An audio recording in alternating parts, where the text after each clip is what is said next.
ہم نے انسان کو اس کے والدین کے ساتھ بھلائی کرنے کا حکم دیا، اس کی ماں نے اس کو تکلیف سے پیٹ میں رکھا اور تکلیف ہی سے جنا، اور اس کا پیٹ میں رہنا اور دودھ چھڑانا 2.5 برس میں ہوتا ہے،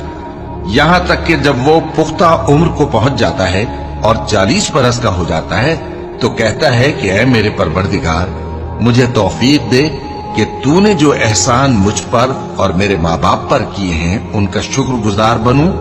اور یہ کہ نیک عمل کروں جن کو تو پسند کرے، اور میرے لیے میری اولاد کو نیک بنا دے۔ میں تیری طرف رجوع کرتا ہوں اور میں فرما برداروں میں ہوں۔ یہی لوگ ہیں جن کے اعمال نیک ہم قبول کریں گے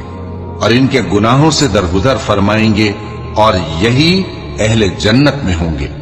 یہ سچا وعدہ ہے جو ان سے کیا جاتا تھا۔ اور جس شخص نے اپنے ماں باپ سے کہا کہ میں تم سے بیزار ہوں،